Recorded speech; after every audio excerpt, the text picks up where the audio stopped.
Hello friends, welcome to my YouTube channel. So எஸ்பிஓவில் நேற்று ஒரு அப்டேட் கொடுத்துருக்குறாங்க. ஸோ ஒரு 5-6 ஐடியாவுக்கு மேலே போட்டிருக்காங்க. ஸோ பார்க்காதவங்க அதில் போய் பார்த்துருங்க. இனிமேல் முழுக்க நீங்கள் டெலிகிராமை வாட்ச் பண்ணால் மட்டும்தான் உங்களோட ஐடி கண்டினியூ ஆகுறதும் நீங்கள் ஒர்க் பண்ணுறது கண்டினியூ ஆகுறது இருக்கும். ஸோ அதனால் மறக்காமல் எல்லாருமே டெலிகிராமை ஃபாலோ பண்ணி அதில் இருக்கிற ஆடியோ கேட்டுக்கோங்க, சரிங்களா? ஸோ ஃபஸ்ட்டு வந்து ஒரு 10-11 கொஸ்டின் ஆன்சருக்கு வந்து பதில் சொல்லியிருக்கிறாங்க. ஸோ அது என்னென்ன அப்படின்னு சொல்லி ஒன்று ஒன்றா பார்க்கலாம். ஸோ ஃபஸ்ட்டு வந்து இன்னொரு முக்கியமான விஷயம் சொல்லியிருக்கிறேன். ஃபஸ்ட்டு வந்து இப்போ ஏற்கனவே நம்ம பேங்க் டீட்டெயில்ஸ் அப்டேட் பண்ணிட்டோம். ஒரு சில பேர் தப்பாக பண்ணியிருக்காங்க அப்படின்ற மாதிரி சொல்லியிருந்தாங்களா. ஸோ அவங்களுக்கு எல்லாமே ரிட்டன் ஒரு சான்ஸ் கொடுத்துருக்குறாங்க. ஸோ ப்ரொஃபைலு பேங்க் டீட்டெயில்ஸும் ஓப்பனில் இருக்கும். அதில் ஏதாவது தப்பு பண்ணிட்டேன், ஏதாவது எரர் ஆகிருக்கு அப்படின்றவங்க ஃபஸ்ட்டு போய்ட்டு அதில் வந்து அப்டேட் பண்ணிடுங்க. ப்ரொஃபைலு எதுவும் பிரச்சனை இல்லை அப்படின்னா நீங்கள் அப்டேட் எதுவும் சேஞ்ச் பண்ண வேண்டாம், அதை அப்படியே விட்டுருங்க. பேங்க் டீட்டெயில்ஸ் வந்து கண்டிப்பாக எல்லாருக்குமே நீங்கள் சேஞ்ச் பண்ணுற இது எல்லாமே டெலீட் பண்ணியிருக்காங்க. ஸோ அதனால் நீங்கள் கண்டிப்பாக எல்லாருமே மறுபடியும் பேங்க் டீட்டெயில்ஸ் எல்லாருமே ஃபில்லப் பண்ணுற மாதிரி இருக்கும். அதனால் பேங்க் டீட்டெயில்ஸ் எல்லோரும் ஃபில்லப் பண்ணிடுங்க, ஓகேவா? அது இந்த ஆப்ஷன் ஓப்பன் பண்ணிங்க. எப்போ க்ளோஸ் ஆகும்னு சொல்லலை, பட் ஆனால் தான் கண்டினியூவாக வச்சுருக்குறாங்க. நீங்கள் அதுக்குள்ளேயும் சேஞ்ச் பண்ணிடுங்க, அல்லது தப்பாக இருந்தால் சேஞ்ச் பண்ணிக்கோங்க. பேங்க் டீட்டெயில்ஸும் ஃபில்லப் பண்ணிடுங்க கண்டிப்பாக.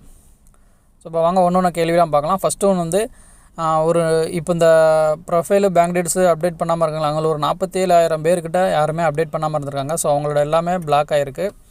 ஸோ அதுக்கப்புறம் இவங்க எல்லாமே இப்போ வந்து இந்த ப்ரொஃபைலில் தப்பாக பண்ணவங்களுக்கு ஒரு சான்ஸ் கொடுத்துருக்காங்களா. ஸோ அதே மாதிரி இந்த பிளாக்அவுட் பர்சன் அவங்களுக்கும் ஒரு சான்ஸ் கொடுக்கறதுக்கு வாய்ப்பு இருக்குது. அது பின்னாடி சொல்லுவேன்னு சொல்லியிருக்காங்க. ஸோ அவங்க எல்லாமே அப்போ நீங்கள் சேஞ்ச் இது பண்ணிக்கலாம். இது எல்லாம் யார்கிட்ட சொல்லுவாங்க அப்படின்னா மேக்ஸிமம் கமாண்டர்ஸ், இந்த டீம் லீடர்ஸ், அவங்கள்ட்ட யாராவது ஒரு மூலியமாகவும் அல்லது ஃபார்ம் ஃபில்லப் பண்ணுறியோ உங்களுக்கு வந்து கொடுக்கறதுக்கு வாய்ப்பு இருக்குது, சரிங்களா? இது பிளாக் பர்சனுக்குள்ள சொல்யூஷன். ரெண்டாவது வந்து எதுக்காக டீம் வந்து ஸ்ப்ளிட் பண்ணுறாங்க, அதாவது என்ன சொல்கிறது, commanders, BDO officer, team leader இந்த மாதிரிலாம் ஸ்ப்ளிட் பண்ணுறாங்க. ஏன் அப்படின்னா ஒவ்வொருத்தங்களுக்கும் இப்போ நம்ம சொன்னால் அந்த மெசேஜ் வந்து போகிறதுக்கு 1 வாரம் மேலே ஆகுது. ஸோ அதனால் இது வந்து சொன்னால் அடுத்த 1 மணி நேரத்தில் எல்லாத்தையுமே தெரிஞ்சுக்கணும் அப்படின்றதுக்காக தான் இந்த மாதிரி டீம் பிரிச்சுருக்காங்க.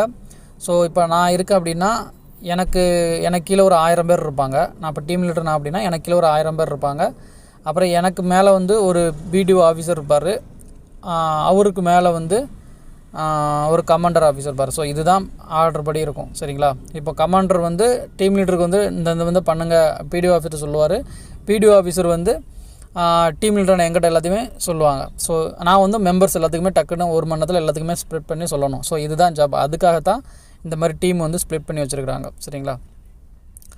அப்புறம் 3வது வந்து எத்தனை பேரை இது பண்ணுறாங்க அப்படின்னு சொல்லி ஒரு இது இருக்கும். ஸோ ஆல்ரெடி ஒரு 2-3 ஃபோட்டோ கொடுத்துருக்குறாங்க. ஸோ அதை பற்றி உங்களுக்கு ஒரு தெரியும் ஒரு ஐடியா.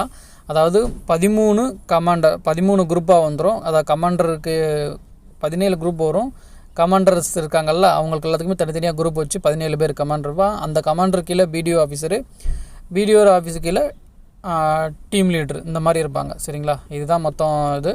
ஸோ இந்த ஸ்ட்ரக்சரை பார்த்துக்கோங்க, இந்த மாதிரி தான் இருக்கும். இப்போ எக்ஸாம்பிளுக்கும் இது ஏன் அப்படின்னா, ஒரு எக்ஸாம்பிளுக்கு ஒரு சொல்ல போனோம்னா, இப்போ சப்போஸ் ஒரு படத்தோட ஒரு வீடியோ சாங்கோ இல்லை ஏதாவது ஒன்று ரிலீஸ் ஆகிருக்கு அப்படின்னா, ஸோ நீங்கள் பார்ப்பீங்களா 10 மில்லியன் வியூஸு, 15 மில்லியன் வியூஸ்னு 1 மணி நேரத்தில் 2 மணி நேரத்தில் வந்து சொல்லுவாங்க. ஸோ அது எதனால் அப்படின்னா இந்த மாதிரி ஹைப் பண்ணுறதுக்காக தான். இப்போ நம்மகிட்ட கொடுத்துட்டு இந்த இதை ப்ரமோட் பண்ணுங்கள் அப்படின்னா நம்ம அந்த வீடியோ ஃபுல்லாக பார்த்து இது பண்ணோம் அப்படின்னா அது வீடியோ ஹைப் ஆகும், ப்ரமோட் ஆகும். அது மூலிமா யூடியூப்க்கு சஜஷனில் அந்த வீடியோ வந்துக்கிட்டே இருக்கும், அவங்களுக்கு ஒரு இன்கம் கிடைக்கும். ஸோ இதுதான் பேசிக்கு. ஸோ இதுதான் ஜாப்புன்றது கிடையாது, இது ஒரு பேசிக்காக புரியறதுக்காக சொல்லியிருக்காங்க, சரிங்களா? அடுத்து 4வது பாயிண்ட் வந்து வித்ட்ரால் எப்போ வரும் அப்படின்ற மாதிரி கேட்குறாங்க. ஸோ நானே அதை சொல்லியிருக்கேன். வித்ட்ரால் மேக்ஸிமம் ஏப்ரல் அல்லது மே மாதம் ஆயிரும். ஏன் அப்படின்னா அந்த எலெக்ஷன் வேறு வருது, இவங்களுக்கு இன்னும் ஏதோ அப்ரூவர் கிடைக்கலன்னு சொல்லிக்கிட்டே இருக்காங்க. ஸோ அந்த இதெல்லாம் வர்றதுக்கு ஏப்ரல் அல்லது மே மாதம் ஆயிரும். இப்போ ஏப்ரல் எண்டுக்குள்ளே எல்லாத்துக்குமே 0 ஆயிரும் போட்டுருன்னு இருக்காங்க.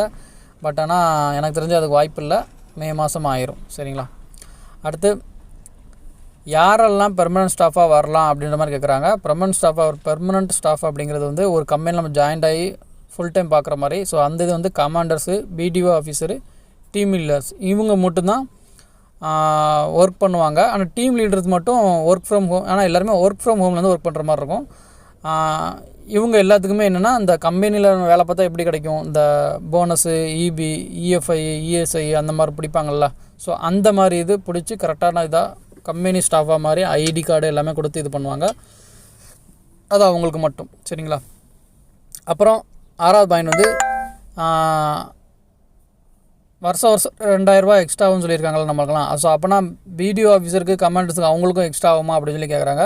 ஆமாம், டீம் லீடருக்கு வந்து எல்லாருக்கும் வந்து 5000 இன்க்ரீஸ் ஆகும் அப்படின்ற மாதிரி சொல்லியிருக்காங்க. ஸோ இப்போ 20,000 சம்பளம் வாங்குறாங்கன்னா அவங்களுக்கு வந்து டீம் லீடர் இருக்கிறவங்களுக்கு 25,000 ஆகும் அடுத்த வருஷம். அதுக்கடுத்த வருஷம் 30,000 அந்த மாதிரி ஆகும். சரிங்களா. டீம் லீடர் அந்த மாதிரி.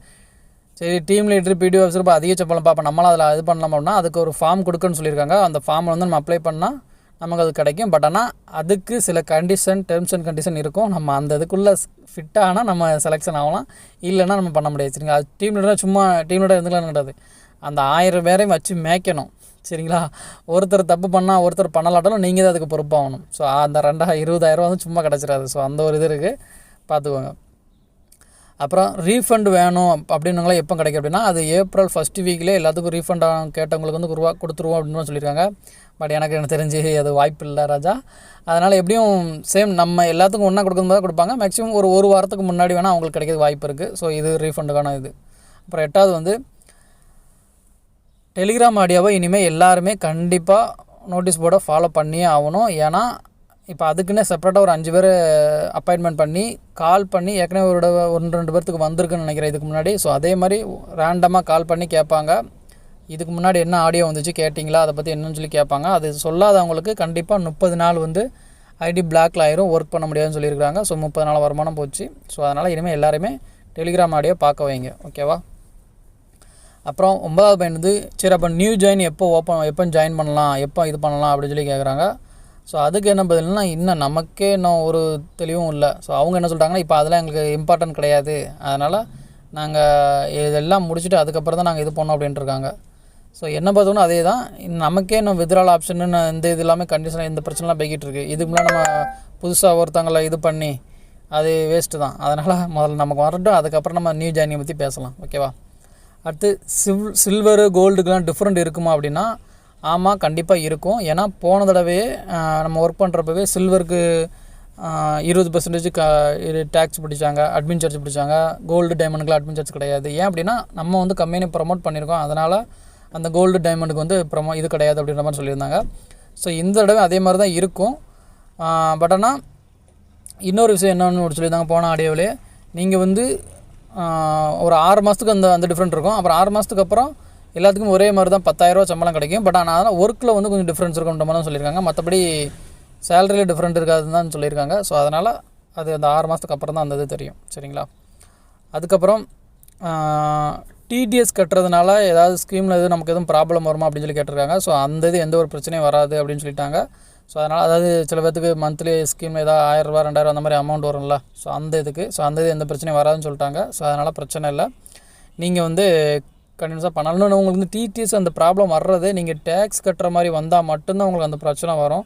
ஸோ டேக்ஸ் கட்டுற மாதிரினா நீங்கள் மந்த்லி உங்களுக்கு 40,000 மேலே சம்பளம் வாங்கி வருஷத்துக்கு ஒரு 7 லட்ச ரூபாய்க்கு மேலே 7-8 லட்ச ரூபாய்க்கு மேலே சம்பளம் எடுத்தால் மட்டும்தான் உங்களுக்கு அந்த பிரச்சனை வருமே தவிர மற்றபடி அந்த பிரச்சனையும் வராது. ஸோ அதனால் பிரச்சனை இல்லை அது. ஓகேவா. ஸோ இதுதான் கேட்ட கேள்விகள் பதில்கள் அப்படின்ற மொத்த கொஸ்டின்ஸு. இதில் வேறு ஏதாவது டவுட் இருந்தால் கேளுங்க, சொல்கிறேன். இதுக்கப்புறம் ஒரு 2 இமேஜ் வந்திருக்கு. ஸோ அந்த இமேஜ் என்ன அப்படின்ற டீட்டெயில்ஸ் பார்க்கலாம். ஸோ ஃபஸ்ட்டு இப்போ பார்த்தீங்க அப்படின்னா நெக்ஸ்ட்டு 15 நாளுக்கு என்ன ஒர்க் இருக்கும் அப்படின்ற மாதிரி கொடுத்துருக்காங்க. ஸோ நெக்ஸ்ட்டு 15 நாளுக்கு என்ன ஒர்க் அப்படின்னா உங்களுக்கு வந்து பேன் கார்டு வெரிஃபிகேஷன் நடக்கும். சரிங்களா. பேன் கார்டு வெரிஃபிகேஷன்னா மேக்ஸிமம் இந்த பேங்க் டீட்டெயில்ஸ் இந்த ஒன் டைம் ₹1 அனுப்பி செக் பண்ணுறது அந்த மாதிரி இருக்குமா இல்லை என்னன்னு தெரியல. பட் ஆனால் பேன் கார்டு வெரிஃபிகேஷன் சொல்லியிருக்காங்க. நம்ம பேங்க் டீட்டெயில்ஸை அப்டேட் பண்ணதுக்கப்புறம் அந்த பேங்க்கும் நம்ம இதுவும் கனெக்ட் ஆகிருக்கான்னு சொல்லி செக் பண்ணி பார்க்கறதுக்காக ஒரு டைம் வெரிஃபிகேஷன் பண்ணுவாங்க. ஓகே ஆச்சு அப்படின்னா அது ஓகே முடிச்சோம். 2வது வந்து பிடிஓ அண்ட் டீம் லீடர் வந்து ஸ்ப்ளிட் பண்ணுவாங்க அப்படின்னு சொல்லியிருக்காங்க. அதாவது நம்ம வந்து செலக்ட் பண்ணுற மாதிரி இருக்கும் பிடிஓ ஆஃபீஸர் டீம் லீடரையும். ஸோ அதுக்கு வந்து அப்ளிகேஷன் ஃபார்ம் வந்து மேக்ஸிமம் வெப்சைட்லேயே ஷோ ஆகும்னு நினைக்கிறேன். ஸோ அதனால் நீங்கள் அதை ஃபில்லப் பண்ணால் உங்களுக்கு பிடிஓவோ அல்லது டீம் லீடராகவோ ஆகலாம். பட் அதுக்கும் கண்டிஷன் இருக்குது. அந்த கண்டிஷன் இருந்தால் இது பண்ணால் மட்டும்தான் நம்ம ஒர்க் பண்ண முடியும். எனக்கு தெரிஞ்சு மற்ற ஜாப் எதுவும் பண்ணக்கூடாது அந்த மாதிரி சொல்லுவாங்கன்னு நினைக்கிறேன், கன்ஃபார்மாக தெரில. ஸோ அது பார்க்கலாம் வந்ததுக்கப்புறம். அப்புறம் 3வது வந்து மிஸ்டேக்காக இருக்குது, மிஸ்டேக் பர்சனுக்கு வந்து மறுபடியும் ஒரு சான்ஸ் கொடுத்துருக்காங்க. நான் ஆல்ரெடி சொல்லியிருக்கேன். ஏதாவது தப்பாக இருக்காங்க, ப்ரொஃபைலு பேங்க் டீட்டெயில்ஸ் தப்பாக இருந்துச்சு அப்படின்னா அவங்கெல்லாம் மறுபடியும் ஃபில் பண்ண சொல்லியிருக்காங்க. ஸோ அதனால் அவன் தப்பாக இருக்கிறவங்க ஃபில் பண்ணிக்கோங்க. ஸோ 4வது வந்து வேறு ஏதாவது பிரச்சனை இருக்குது அப்படின்னா பாஸ்வேர்டு தெரியாது, அக்கௌண்ட் ஹேக்கடு, அப்புறம் ஐடி சஸ்பெண்டு, பேமெண்ட்டு வரல, இந்த மாதிரி எல்லா பிரச்சனையுமே இந்த 15 நாளுக்குள்ள மறுபடியும் இது பண்ண போகிறாங்க. இது எத்தனை நாள் தான் இருக்கும் எனக்கு தெரிஞ்சு சொல்லுவாங்கல்ல, அதாவது அவனுக்கு வேறு ஏதோ பிரச்சனை, பட் ஆனால் நம்ம இந்த பிரச்சனை சொல்லி சமாளிக்கன்ற மாதிரி அவங்களுக்கு ஒரு அப்ரூவ் வரல. ஸோ அதுக்காக இந்த இதெல்லாம் கொடுத்துட்டு மறுபடியும் ஒரு 15 நாள் இழுக்கிறாங்க. ஸோ எனக்கு தெரிஞ்சு எப்படியும் ஒர்க் ஸ்டார்ட் பண்ணதுக்கு ஏப்ரல் எலெக்ஷனுக்கு அப்புறம் தான் ஒர்க் ஸ்டார்ட் ஆகும்னு நினைக்கிறேன். ஸோ யாருக்காவது நம்பிக்கையாக சொல்லி வச்சுருந்தீங்க அப்படின்னா அந்த நம்பிக்கையெல்லாம் சிதறடிச்சிருங்க. ஏப்ரல் லாஸ்ட்டுக்கு அப்புறம் தான் உங்களுக்கு ஒர்க்கே ஆகும், ஒர்க் நடக்கும். ஸோ அதை தெரிஞ்சுங்க. அடுத்து இன்னொரு இது முக்கியமான விஷயம் என்ன பண்ண போகிறாங்க அப்படின்னா, க்ளவுட் ஸ்டோரேஜ் இருக்குல்ல, அந்த க்ளவுட் ஸ்டோரேஜை எப்படி யூஸ் பண்ணுறதுக்கு ஃபஸ்ட் டைமாக யூஸ் பண்ணுறதுக்கு அலோட் இது பண்ண போகிறாங்க. அது ஃபஸ்ட்டு டாஸ்க் என்ன டாஸ்க் அப்படின்னா, நம்மளோட ஜாயினிங் கன்ஃபர்மேஷன் லெட்ரு நமக்கு அனுப்பியிருப்பாங்க. நம்ம அந்த லெட்டரை டவுன்லோடு பண்ணி நம்ம கையெழுத்து போட்டு மறுபடியும் அதை ஃபோட்டோ எடுத்து மறுபடியும் அதை அப்லோட் பண்ணணும். ஸோ இதுதான் நம்ம ஃபஸ்ட்டு க்ளவுட் ஸ்டோரேஜில் பண்ண போகிற டாஸ்க்கு. ஸோ அதுவும் இந்த 15 நாளுக்குள்ளே நடக்குன்ட்ருக்காங்க. ஸோ இந்த 15 நாள் அப்படின்னா ஏப்ரல் 5 வரைக்கும் உங்களுக்கு இந்த வேலை தான் இருக்கும். சரிங்களா? ஸோ ஏப்ரல் 5 வரைக்கும் வேறு எந்த வேலையும் கிடையாது. அதாவது இப்போ நமக்கு நான் எல்லாமே கரெக்டாக ஃபில்லப் பண்ணிட்டேன், எனக்கு டீம் லீடர் இதெல்லாம் தேவையில்லப்பா, எனக்கு எந்த மிஸ்டேக்கும் இல்லை, அப்புறம் பாஸ்வேர்டு யூஸர் எந்த தப்புமே எனக்கு இல்லை அப்படின்னா அவங்களுக்கு இந்த 15 நாள் எந்த ஒர்க்குமே கிடையாது. டைரெக்டாக ஏப்ரல் 5க்கு அப்புறம் தான் அவங்க டாஸ்க்கு கொடுப்பாங்க. அந்த லெட்ரு அனுப்புவாங்க மேக்ஸிமம், அந்த ஜாயினிங் லெட்ரு, அது நம்ம கையெழுத்து போட்டு அனுப்பி தான் டாஸ்க் மட்டும் தான் இருக்கும். ஸோ இது தப்பு எதுவும் இல்லாதவங்களுக்கு அந்த டாஸ்க்கு. ஸோ அவ்வளோதான். இது ஃபஸ்ட் இமேஜ் கொண்டு வந்துருக்காங்க. அடுத்து 2வது வந்து எஸ்பிஓ டீம் லீடருக்கு என்ன மாதிரி சேலரி கொடுப்பாங்க அப்படின்ற மாதிரி ஒரு இது மாதிரி கொடுத்துருக்குறாங்க. ஸோ கமாண்டருக்கு வந்து 17 கமாண்டர் இப்போ இருக்காங்களா அவங்களுக்கு மட்டும்தான், அவங்களுக்கு வந்து 50,000 மாதம். பிடிஓ ஆஃபீஸருக்கு வந்து 30,000, டீம் லீடருக்கு 1000 பேர், அதில் 20,000 ஒரு ஆளுக்கு. சரிங்களா? இப்போ உதாரணத்துக்கு எடுத்துனா ஃபஸ்ட்டு கமாண்டர் இருப்பார் ஒரு குரூப்பில், அவங்களுக்கு கீழே 20 ஒவ்வொரு கமாண்டர் கீழேயும் 20 பிடிஓ ஆஃபீஸர் இருப்பாங்க. அப்புறம் ஒவ்வொரு பிடிஓ ஆஃபீஸர் கீழேயும் 3 டீம் லீடர் இருப்பாங்க. சரிங்களா? ஸோ இப்போ ஒருத்தர் இப்போ எனக்கு மேலே ஒருத்தர் இருக்கார் அப்படின்னா அவருக்கு கீழே 20 பிடிஓ ஆஃபீஸரு, அவருக்கு கீழே 3 டீம் லீடரு, அந்த ஒரு டீம் லீடருக்கு கீழே 1000 பேர். ஸோ அப்படின்னு கேட்டால் கிட்டத்தட்ட 10 லட்ச ரூபாய்க்கு 10 லட்சம் பேருக்கு மேலே வருவாங்க. ஸோ அதை கால்குலேஷன் பண்ணி தான் அந்த மாதிரி கொடுத்துருக்குறாங்க. ஸோ இந்த team leader BDO officer commander ஆக முடியாது இப்போதைக்கு. ஸோ அதனால் பிடிஓ டீம் லீடர் மட்டும்தான் ஆக முடியும்.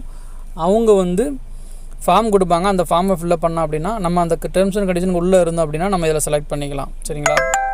ஸோ இந்த மாதிரி சொல்லியிருக்கிறாங்க. இதெல்லாம் வந்ததுக்கப்புறம் எப்படி அந்த கன்ஃபர்மேஷன் லெட்ரு இதெல்லாம் வந்ததுக்கப்புறம் தான் என்னென்ன அடுத்த பேசுறது தெரியும். சரிங்களா? ஸோ மறக்காமல் எல்லாருமே டெலிகிராம் ஆடியோ பாருங்கள், டெலிகிராம் ஆடியோ கேளுங்க. அதை கேட்டு அதை புரிஞ்சுக்கிட்டா தான் உங்களுக்கு அடுத்து நீங்கள் யாரோட இதுவும் தேவை, இவங்களை டிபெண்ட் பண்ணி அவங்கள டிபெண்ட் பண்ணி இருக்கிற மாதிரி இருக்காது. ஸோ அதனால் எல்லாமே டெலிகிராம் ஆடியோவும் வீடியோ அதில் ஃபோட்டோ எதுவும் வரும், அதையும் பார்த்து தெரிஞ்சுக்கோங்க. சரிங்களா? ஸோ இதில் வேறு ஏதாவது டவுட் ஏதாவது கம்ப்ளைண்ட் ஏதாவது இருந்துச்சு அப்படின்னா கமெண்ட் பண்ணுங்கள், நான் உங்களுக்கு ரீப்ளை பண்ணுறேன். சேனலை சப்ஸ்கிரைப் பண்ணுங்கள், ஷேர் பண்ணுங்கள், லைக் பண்ணுங்கள். தேங்க்யூ.